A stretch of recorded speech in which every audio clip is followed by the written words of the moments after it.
Aloha, beautiful people. So this video is a little bit different, filmed a little differently. Here's beautiful peach tree that my papuchka planted like a couple of years ago, maybe? Not sure.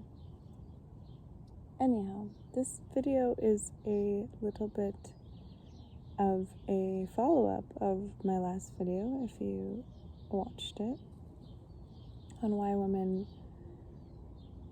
should wait to have children. And this video is going to be in detail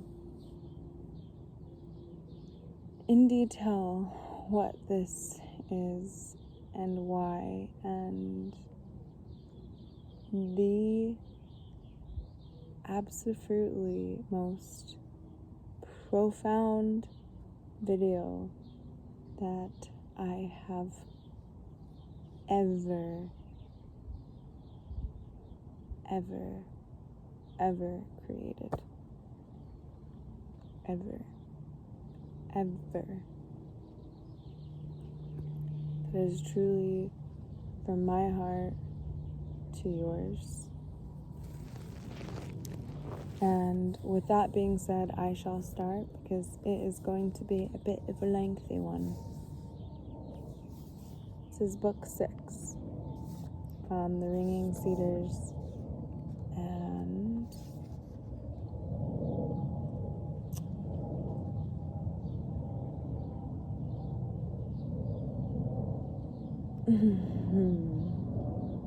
so this conversation is with the author of the book, Vladimir, who has had 2 children, and this is about 2 children by Anastasia. And he is speaking with a psychologist. He goes to a psychologist to speak about raising children. And so this is who the conversation is between.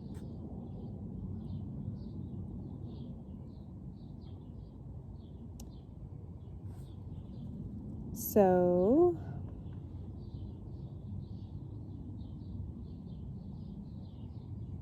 it is like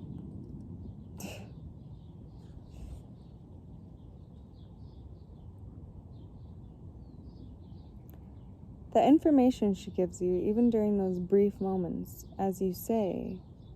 So this is a psychologist. You're still having to sort out, even today, the information is The information is truly amazing. You, Vladimir Nikolaevich, say that Anastasia rarely talks about child raising, but that isn't so. Alexander Sergeyevich quickly went over to his desk and pulled a thick gray notebook out of one of the drawers, tenderly stroking it in his hands. He continued, I took all Anastasia's sayings in your books about the birth and raising of children and wrote them out in order, leaving out the details of the plot. Maybe, though, it wasn't right to take these quotations out of context. After all, there's no doubt the plot makes them a lot easier to comprehend. These sayings of Anastasia are fraught with great meaning, a great philosophical meaning, I would say, a wisdom from an ancient culture. I'm inclined to suppose, and I'm not alone here, that these principles are set forth in some kind of ancient book, maybe millions of years old. What Anastasia says has the kind of depth to it and the accuracy of expression that one associates with what I think are the most important thoughts set forth in ancient manuscripts, as well as modern scholarly works. After I had written out everything I could find concerning the birth and raising of children, what I had before me amounted to a treatise with no equal anywhere in the world. I am sure it will be used as a basis for a great number of dissertations and awardings of academic degrees, along with amazing discoveries. But even more importantly, it will give rise to a new race on the earth known as man. But man already exists right now, and man is used to refer to a human being of either gender. There's details of this in the translator's preface in book 1. But even more importantly, it will give rise to a new race on the earth known as man. But man already exists right now. I think when people look back from the future, the fact of man's existence may be in some doubt. How can that be? You and I exist. How can our existence ever be placed in doubt? Our bodies exist, and we call them people. But in the future, the content or mental makeup of the human individual will be vastly different from yours and mine today. And so, to underline the difference, the name will have to be changed. Possibly, today's people will be called such and such a period of man. Or else they'll find a new name for those who are born in the future. Is it really that bad? It is, no question about it. You've gone and read a lot of books about child raising, books written by scholars. Now tell me, at what point does child raising begin? Some writers think it should begin when the child's a year old. Precisely, at best, starting at a year old.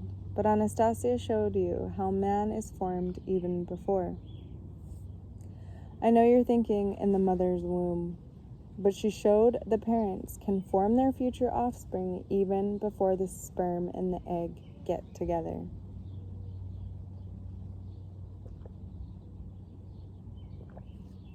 And this is explainable scientifically. Anastasia stands head and shoulders above all other psychologists.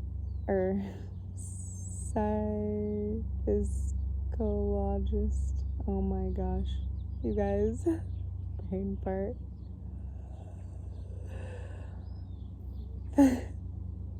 Psychologists who exist or who have ever existed on the earth.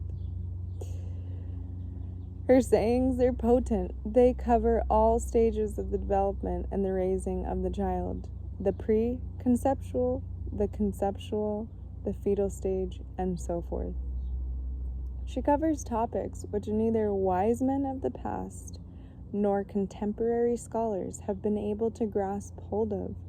She has specifically highlighted what is absolutely essential to bearing and raising a fully fledged man. But that is not something I remember. I never wrote about developmental stages. The books you wrote just documented the events you witnessed. Anastasia realized that this is just how you would be writing. Her next move was that she herself began giving specific form to these events, effectively clothing a great scientific work in an entertaining narrative form. She created your book with her very life, using it to bring invaluable knowledge to people.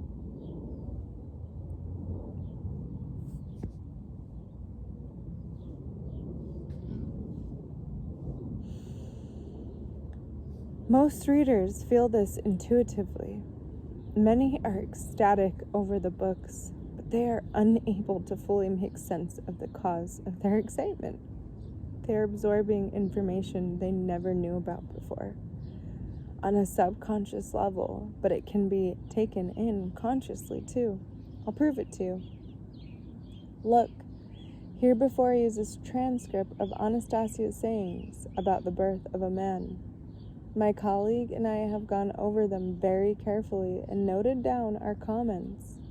He is a sexopathologist with a postgraduate degree in medicine and has the office next to mine. We conducted experiments and analyzed the situation. Alexander Sergeyevich opened his notebook and began speaking excitedly, almost exultantly. So we have the beginning, the preconceptual stage. This is hardly ever looked upon as an aspect of child raising, either in the present time or in the past as we know it.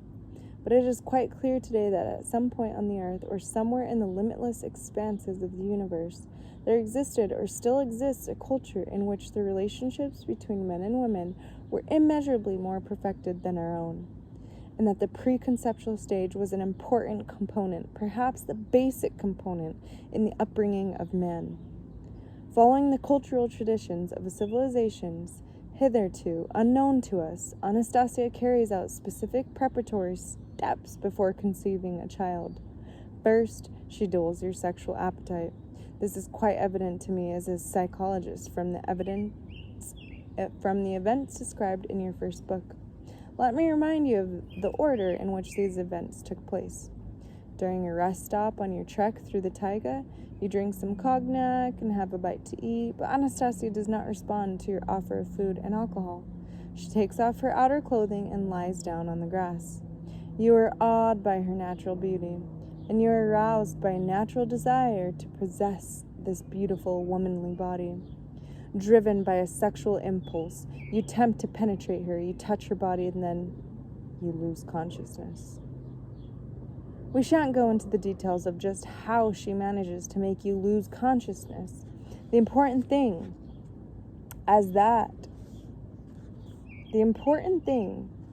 that is a result of this, you no longer look upon Anastasia as a sexual object.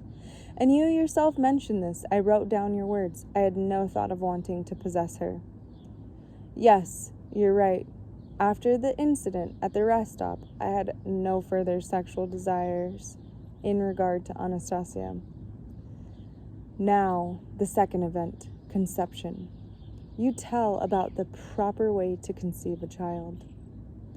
Nighttime in a cozy dugout with a fragrance of sweet grass and flowers, but you are not accustomed to spending the night alone in the taiga.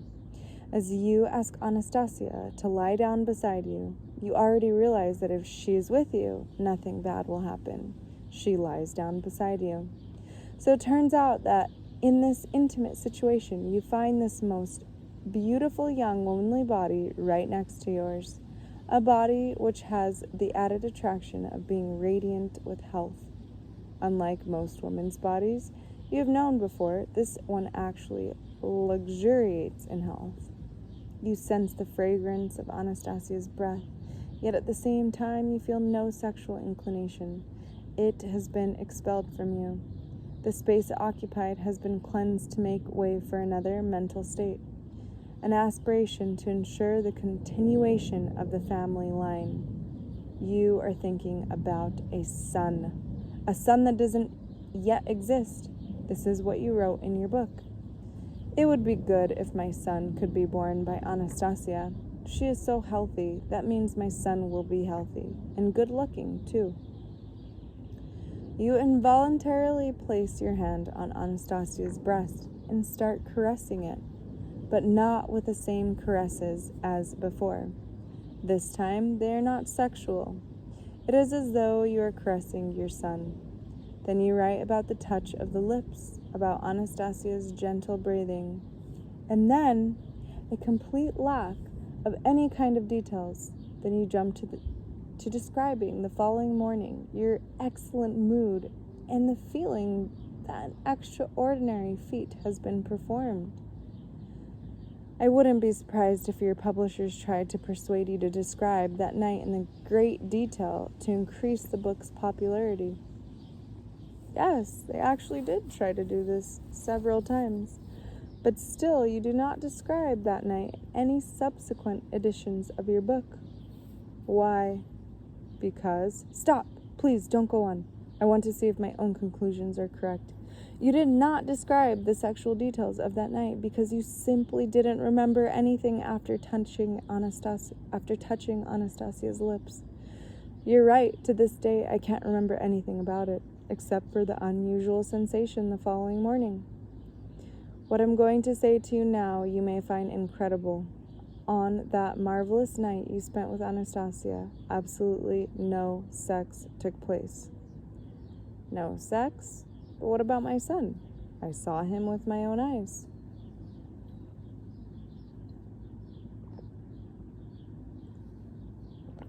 What you experienced that night was indeed physical intimacy. There was sperm involved, in fact, everything that accompanies the conception of children, but there was no sex. My colleagues and I just keep going over and over what happened with you.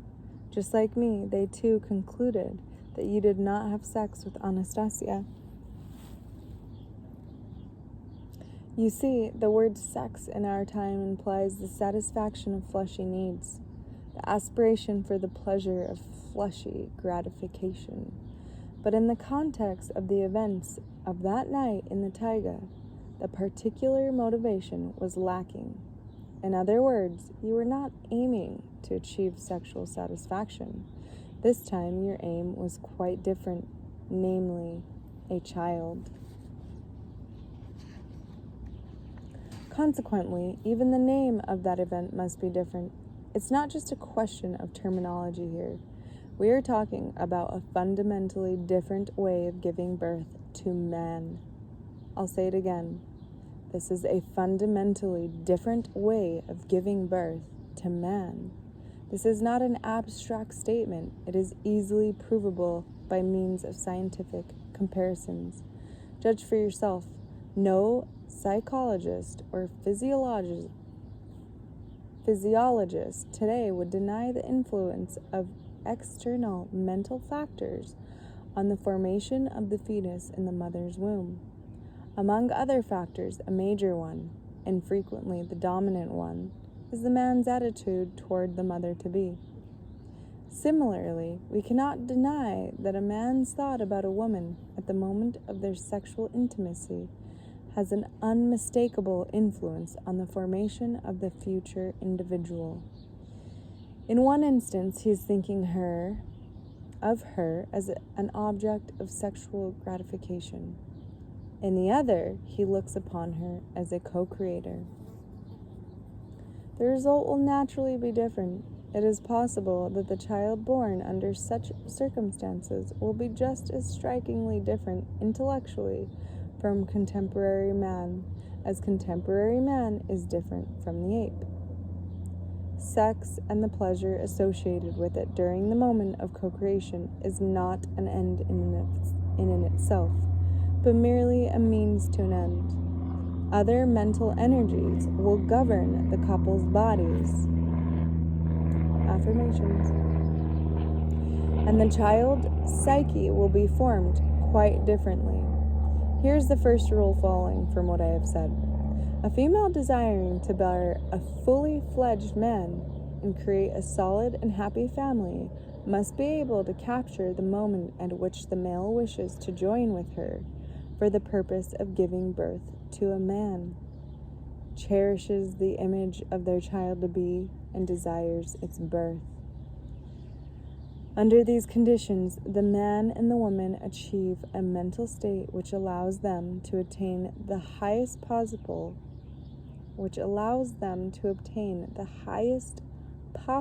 satisfaction from their intimacy. And the child-to-be obtains a kind of energy which is absent in those who are born in the traditional manner, i.e., haphazardly. But how does a woman feel this moment? How is she to know about the man's thoughts? Thoughts, after all, are not something you can see. Caresses, that's how she can tell. The mental state is always expressing itself through outward signs.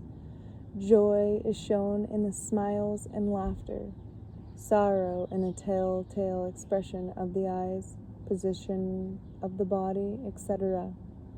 It is, in this particular case, I think it is not too hard to distinguish purely sexual caresses from the way he would touch his future child. Only with this kind of touch a certain something happens that man alone, of all the creatures living on the earth can experience. Nobody will ever be able to describe or scientifically explain this something. At the moment when it occurs, any kind of analysis is impossible. As a psychologist, I can only assume that what is paramount in such an event is not the coming together of two physical bodies, but something immeasurably greater, the merging of two thoughts into one. More specifically, the merging of two complexes of feelings into one. The pleasure and bliss experienced through this are significantly superior to mere sexual gratification. Its continuity is not fleeting as with ordinary sex. The inexplicable, pleasant feelings that it brings can last for months and even years. This is what makes a strong and loving family. This is what Anastasia is talking about. This also means that once the man has experienced it, he cannot bring himself to exchange the new sensation for mere sexual gratification. He will not be able to, or even desire to, betray his wife, his beloved. That is the moment that marks the beginning of the formation of the family, a happy family.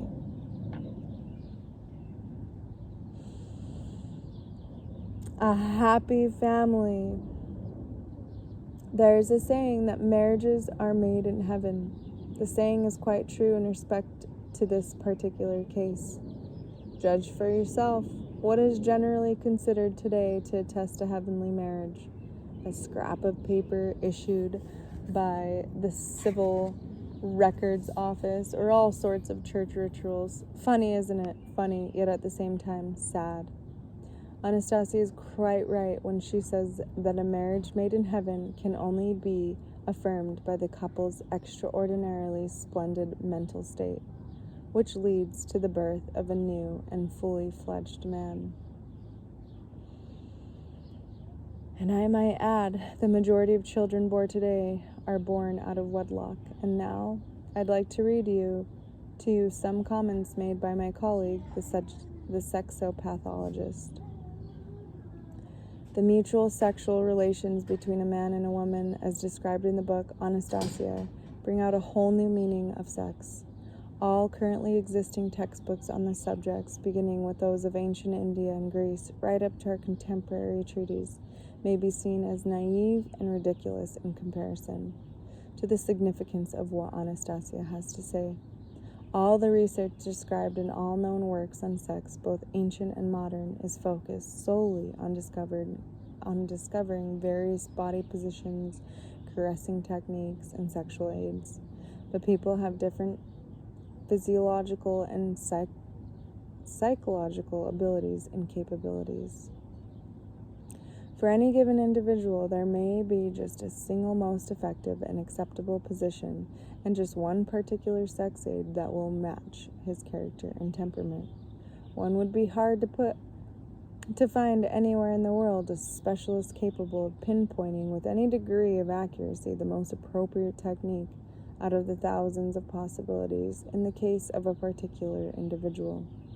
To carry out such a task, the specialist would need to know the thousands of existing techniques with all their nuances and study the physical and mental abilities of the individual in question, and that is patently impossible.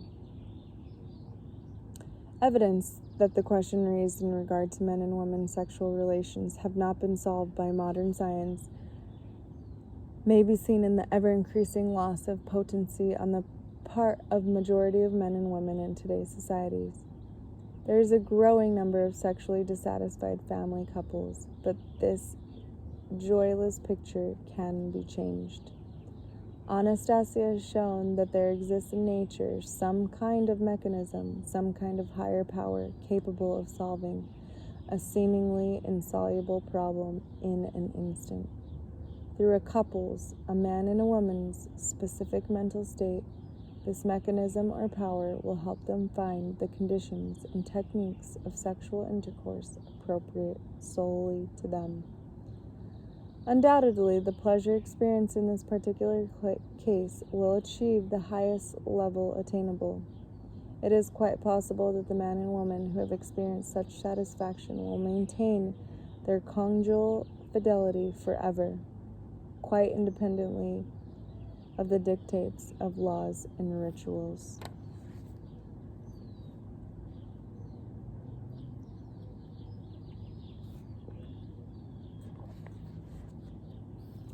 Conjugal fidelity, conjugal infidelity, betrayal. Alexander Sergeyevich got up from behind his desk and continued to talk while standing. Anastasia was the first to show the nature of this phenomenon. I remember by heart not only isolated phrases, but whole monologues. Listen to what she says. They try all sorts of tricks to persuade people that satisfaction is something you can easily obtain, thinking only of carnal desire. And at the same time they separate man from truth. The poor deceived women who are ignorant of the poor deceived women who are ignorant of this spend their lives accepting nothing but suffering and searching for the grace they have lost. But they are searching for it in the wrong places. No woman can restrain a man from fornication if she allows herself to submit to him merely to satisfy his carnal needs. And again, I'll have it in a moment. Yes, here it is. They will strive to possess body after body, or make paltry and fateful use of their own bodies, realizing only intuitively that they are drifting farther and farther away from the true happiness of a true union. Here is an absolutely accurate explanation of the cause of conjugal infidelity. I can also explain to it as a psychologist. It's all quite logical. A man and a woman, those so-called husband and wife, engage in sex just for the sake of sex. When they intuitively feel they are not getting sufficient satisfaction, they turn to a specialist and read supplementary literature on the subject. They're advised to try various positions and ways of caressing one another. In other words, to engage in a search for greater satisfaction through switching sexual techniques. Note what I said, engage in a search. They may not say this explicitly, but if they themselves, as Anastasia has correctly pointed out, have an intuition about the existence of a higher happiness, which we all do which we all whom have a soul do, because it is, as Anastasia explains and as we can find on our own, everything is within our souls from the beginning of birth. Nothing about our soul, nothing that can be tainted. It's all within our soul, within ourselves. Yes, so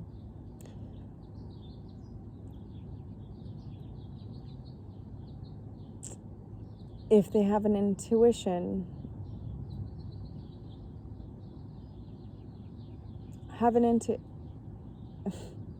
but if they themselves, as Anastasia has correctly pointed out, have an intuition about the existence of a higher happiness, they will engage in a search. But where are the limits of this search? Is it just limited to a change of positions? The logical next step is change of bodies. Aha! Society cries, that's conjugal betrayal. But there's no betrayal going on here. There's no betrayal because there's no married couple. A marriage dependent on a scrap of paper is not a marital union. It is nothing but a conventional thought up by society. It is nothing but a convention thought up by society. A marital union should be established by a man and a woman through their attainment of the highest mental state. Anastasia describes. She not only talked about it, she showed how to achieve it. This is an entirely new culture in male-female relationships. Does that mean, Alexander Sergeyevich, that you are recommending young people engaging in intimate relations before a marriage is officially recognized? Most people today are doing just that, only we're ashamed to talk about it openly. But what I am proposing is to refrain from engaging in sex just for the sake of sex, either before or after the marriage is registered. We consider ourselves a free society. We have the possibility of freely engaging in debauchery, and oh, how we engage in it. Debauchery has become a whole industry. Look at the cinema and the endless stream of all kinds of pornography. Look at the prostitution or the rubberish dolls you can buy at sex shops. What more evidence do you need? In the face of this whole sexual orgy, which only attests to the failure of modern science to understand the nature and function of the mechanisms involved in the union of two people, Anastasia's words come as a discovery, literally a revelation.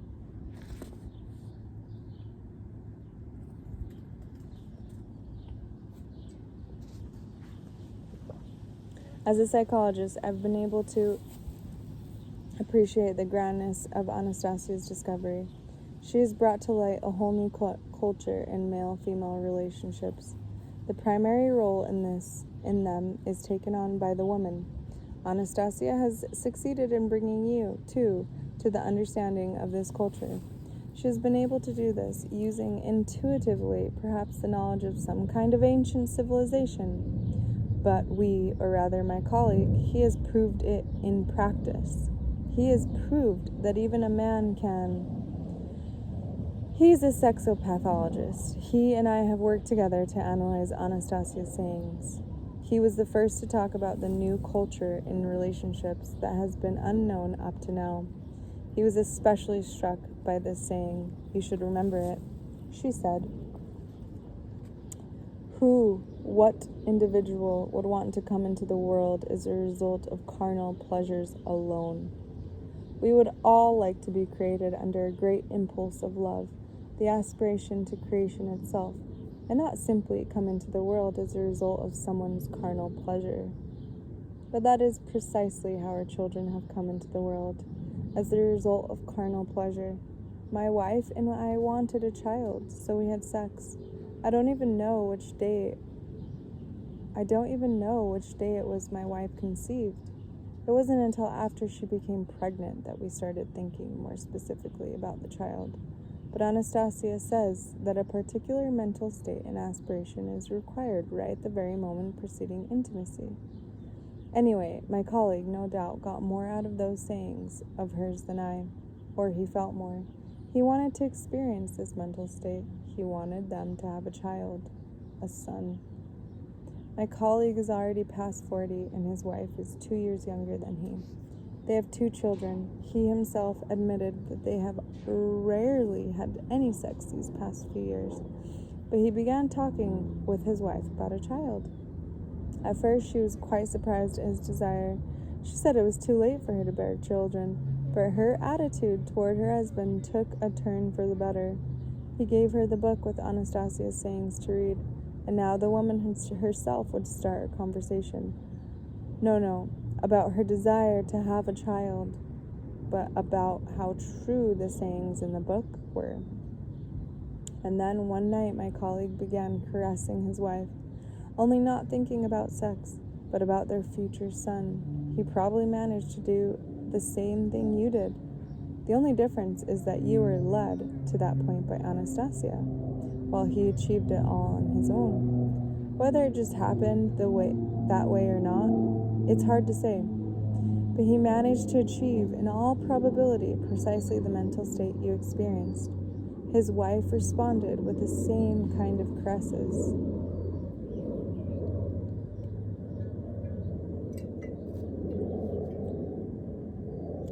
These are not young people, and naturally they were not feeling the same strong sexual inclinations as in their youth.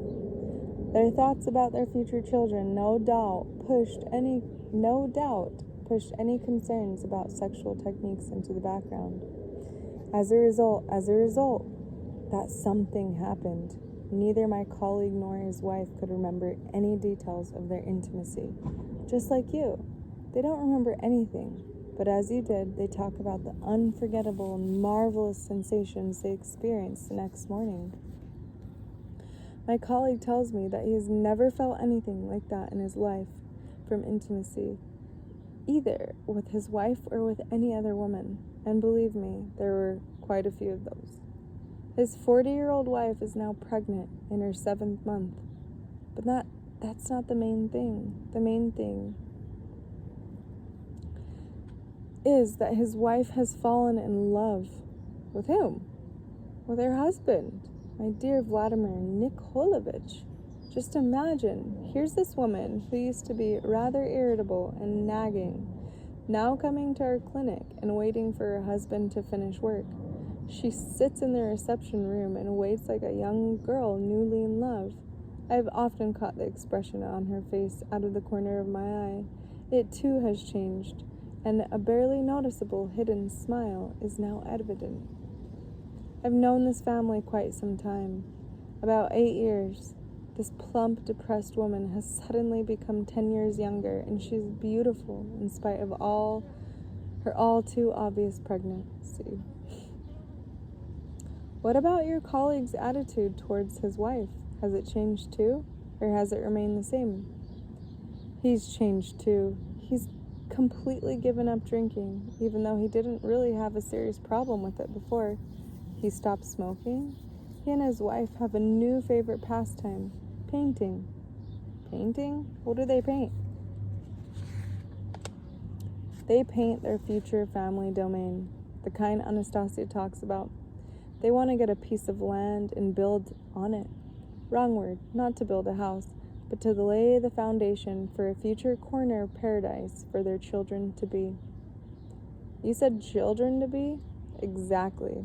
His wife's only regret is that the conception took place in an apartment and not in their own domain, as Anastasia recommends, in the space of love built with their own hands, where the woman should stay during the whole period of her pregnancy, and where the birth should take place. My colleague's wife is convinced she can still have another child beyond this one, and my colleague thinks so too. I'm convinced that the instinct one finds, and my colleague thinks so too.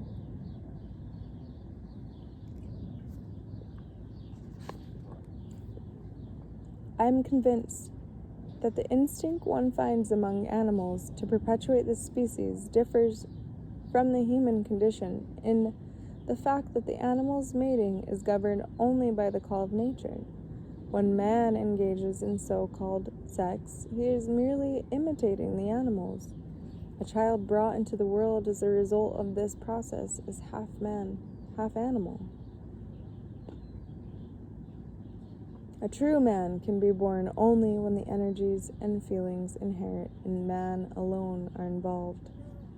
For example, love, a vision of the future, an awareness of what is being created. In fact, the word sex isn't really applicable at all.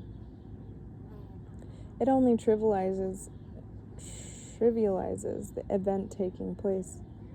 The term co-creation is much more accurate here.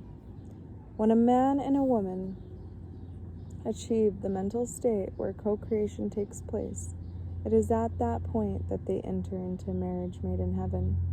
This is not a union sealed by a scrap of paper or a ritual, but by something immeasurably greater and more meaningful, and hence it will be solid and happy.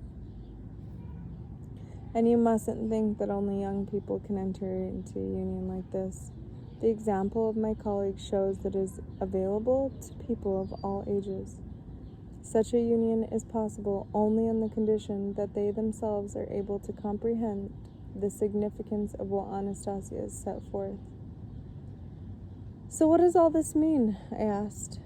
Does it mean that all the people whose passport is stamped with the marriage registration aren't married after all? A passport stamped is nothing but a convention thought up by society. The pieces of paper and all the rituals practiced by different peoples in different historical periods may be outwardly different, but in essence they all amount to the same thing: an attempt to impress the mind and artificially create at least an appearance of union among two people. As Anastasia correctly points out, a false union is a frightening thing. Children, do you see, Vladimir? Children, they sense the artificiality, the falsity of such a union, and this makes them skeptical about everything their parents tell them. Children subconsciously sense the lie even during their conception, and that has a bad effect on them. It turns out that in nature there is not an artificial but a natural, divine union, and Anastasia has shown people living today how it can be achieved. So what you're saying is that even people who are married, even the ones with a stamp to that effect in their passport, should really be marrying their spouses a second time? Not the second time, but for the first time, in actual fact, it would be more accurate to say, observed Alexander Sergeyevich. That's going to be a hard one for most people to understand. In every country of the world, sex is held up as the highest form of pleasure, and every last individual engages in it for the sake of pleasure. All a lie, Vladimir Nikolaevich. 90% of men are incapable of satisfying a woman. The myth that the majority of people derive supreme delight from sex is nothing but a psychological suggestion. Human beings' appetite for sex is the basis of a whole commercial industry. The flood of legal and underground porno magazines is a veritable gold mine, and they know how to pull the wool over people's eyes. Films where all sorts of supermen freely satisfy their partners. That's all business too. The simple fact is, we are too timid and too afraid to admit to one another that we don't have the right partner. But the fact remains, an indisputable fact, that 60% of marriages do not last. I'm pretty sure it's higher now. And the other 40% are far from perfect, as is evidenced by continual spousal betrayals and the tremendous increase in prostitution. The gratification we derive from sexual experiences today is hardly satisfying. It is no more than the infinitesimal part of the satisfaction man experiences from the genuine co-creation appointed by God in partnership with Him, something we search in vain for all our lives. We're searching for it in the wrong places.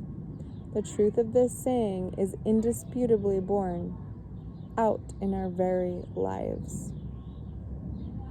Anastasia represents a culture of some kind of ancient civilization which our historians probably haven't the faintest concept of.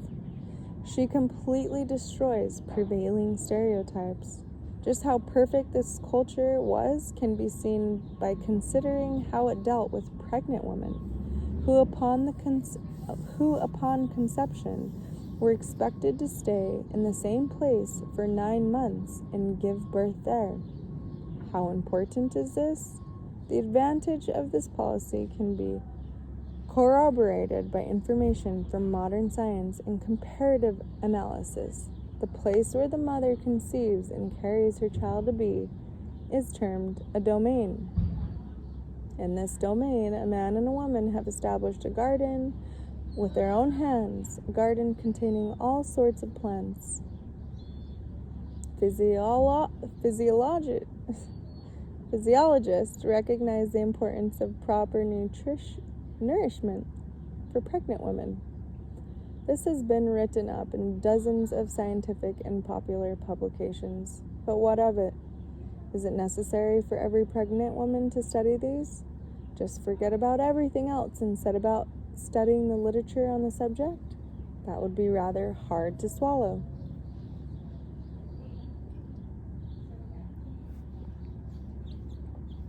Even if every single pregnant woman took to studying these scientific treatises, she would inevitably be faced with another insoluble problem.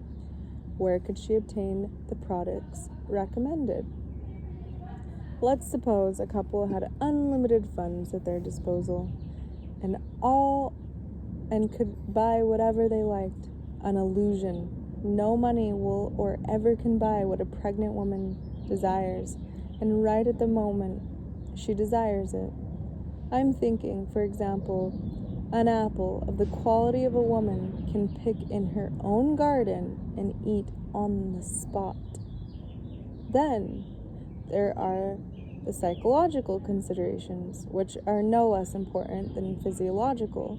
Let's take and compare two situations. The first is a standard scenario, which happens with the vast majority of people. Let's take a young family with an average or slightly above average income. A pregnant woman lives with her husband in a flat. Is she able to feed herself with the proper quality food? No.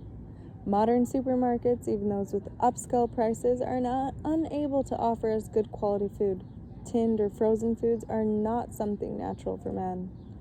Well, what about the farmers' markets then? Even there, the quality is doubtful, to put it mildly. Private farmers, too, have learned to use all sorts of chemical additives in raising their crops, but then they're growing things for themselves. That's one thing, but then they're growing things to sell. That's when their desire to make money pushes them to use all sorts of stimulating devices. Everyone knows about it, and so there's naturally a feeling of concern and alarm over using food from unknown sources. A feeling of alarm, a feeling that's become modern man's bosom companion.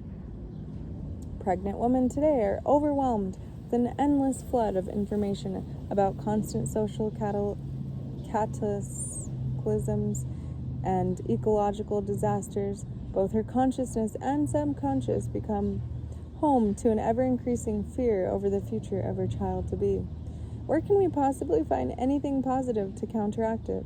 There are no positive aspects. Indeed, under the monstrous circumstances of contemporary life, we have doomed ourselves to.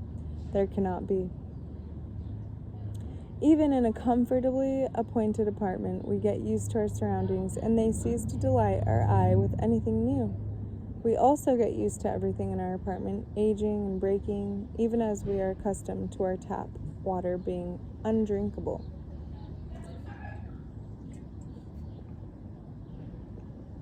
All this is all of a sudden starts to weigh upon a pregnant woman's acute sensibilities. All she can do is to hope for a miracle under the constant pressure of hopelessness. This is the most she can count on. In the second scenario, the woman is surrounded by a space of love, as Anastasia terms it, or in addition to the satisfaction of her physiological needs, she is also given a powerful psychological boost. Modern science is capable of explaining and demonstrating the truth of practically every one of Anastasia's sayings. They are altogether simple and logical. The only wonder is that in spite of all our studied speeches on the subjects, we have never given them much heed. But Anastasia also talks about mysterious phenomena in the modern science cannot explain. Parents should impart to their co-creation the three most important points, the three primary planes of being.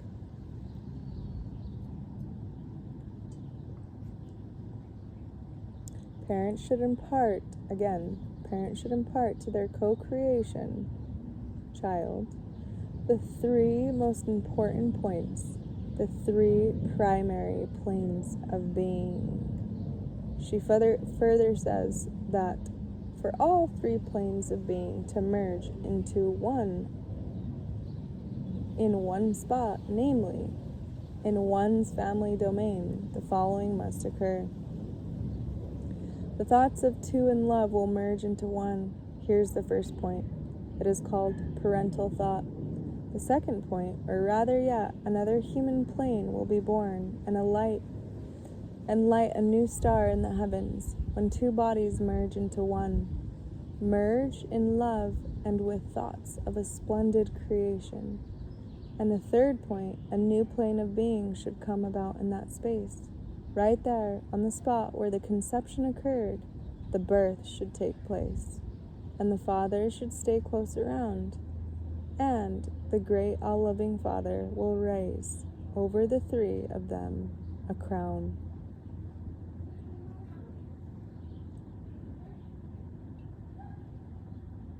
I am certain that physiologists and psychologists will be able to explain the advantages of conceiving, carrying, and giving birth to a child all in the same spot, in a splendid king's domain.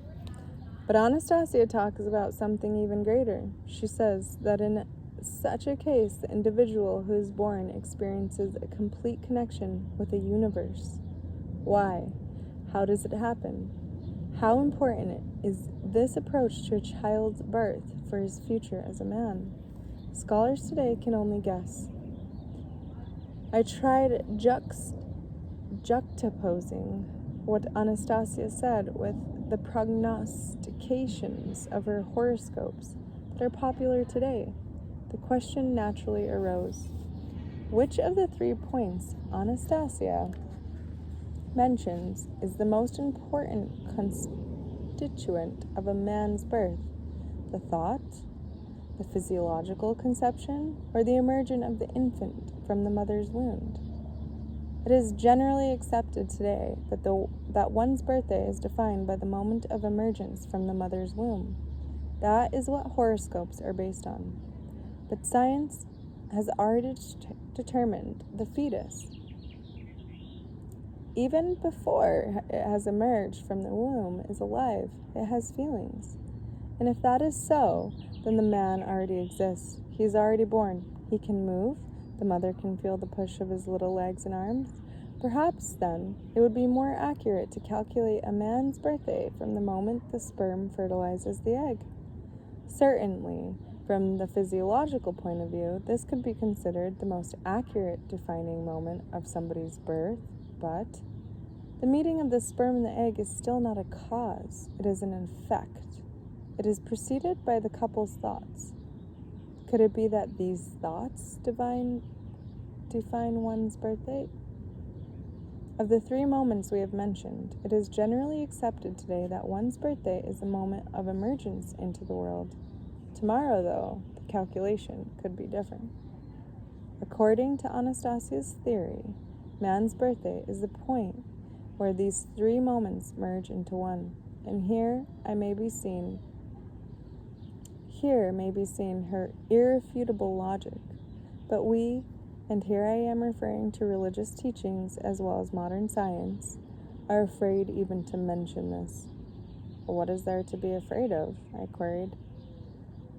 There is something, actually. You see, Vladimir Nikolaevich, if we accept the irrefutability of Anastasia's statements, then we are obliged to admit that by comparison with the people of the culture she represents, we are not fully fledged people. Most of us today are lacking 1 or 2 of the components inherent in a fully fledged man. So that's why we're afraid not just to talk about it, but even to think about it. And yet we should be thinking about it. But perhaps we don't think or talk about these statements because they're too controversial. On the contrary, they are too uncontroversial. They are incontrovertible.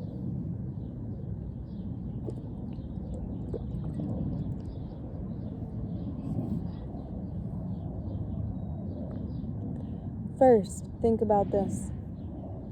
Who will deny that a situation where thought rather than debauchery precedes the birth of a child, the meeting of the sperm and the egg, is more moral and more psychologically fulfilling. Second, it is also absolutely indisputable that a pregnant woman should receive a wholesome variety of nourishment and avoid stress. One's own family domain, as Anastasia describes it, is ideal for this. Third, giving birth in familiar surroundings in a setting one is accustomed to will create a much more favorable condition for the birthing mother and, more importantly, for the newborn. This is also an irrefutable fact in both physiology and psychology. Now, are you in agreement with these 3 points so far? Of course I am. You see, they are indeed irrefutable, and not only for scholars. Consequently, we cannot deny the positive influence produced by the union of these 3 positive components into a single whole. As a psychologist, I can conjecture that in such a union, a psychic reaction takes place in space. The whole space of the universe reacts to it, accepting the newborn and establishing an information link with him. Possibly, but what is the significance here of establishing an exact birth date for man? A tremendous significance, a global significance. This is what determines the level at which we perceive the world. If we give priority to the emergence of the fetus into the world, that means matter is primary in our worldview. If, on the other hand, we give priority to the moment at which the man's and woman's thoughts merge together, then consciousness takes precedence in our worldview. The upshot is that we are dealing with the formation of 2 different cultures which determine our way of life. In the first instance, matter takes predominance. In the second, it is spirituality. This conflict has been going on for ages, either openly or below the surface. But now I am beginning to see the absurdity of such a conflict. Anastasia talks about the merging, not only of these 2 concepts, but of a third as well into a single whole. On the basis of her statements, one can postulate not only a theory of the birth of a fully fledged man, but also the possibility of its realization in practice. It comes right down to something that is available to everyone. But why do we not take advantage of the opportunities we have? Why is there chaos in our consciousness? And why does life evaporate into vanity? There's the question. I still think, I said, you should use the date and hour when the infant emerges into the world from the mother's womb as one's birthday. Only phrase it more accurately, the moment of emergence into the world. Possibly, quite possibly, but as to the moment of the birth itself, I still think you'd better ask Anastasia. I shall indeed ask her. I'll be interested to know myself exactly when I was born and when my son was born. Oh, your son! You came to me asking for advice, and here I've been rambling on about my own.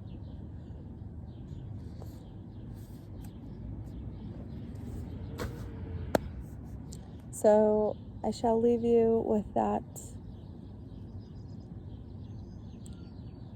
I can tell you that this is a huge revelation for us and a very great time of awakening from materialistic beings into fully conscious beings. Man, sons and daughters of God, that we are creating this new civilization together. It's not a new civilization, it's what God intended us, how God intended us to live. And it has this consciousness creating the first man and the first woman, and however long that lasted, I don't know.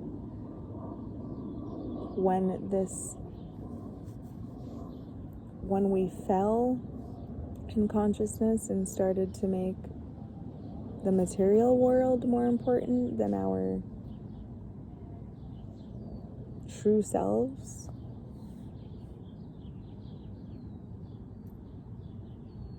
is there such thing as time?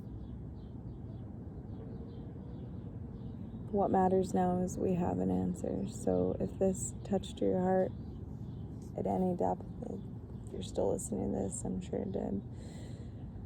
I am pow with talking. My throat is starting to hurt. So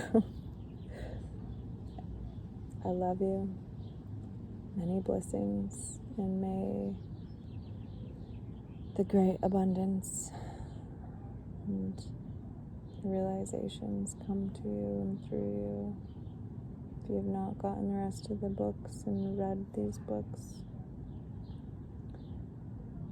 I highly suggest them. Aloha, and share this with anyone that cares to listen.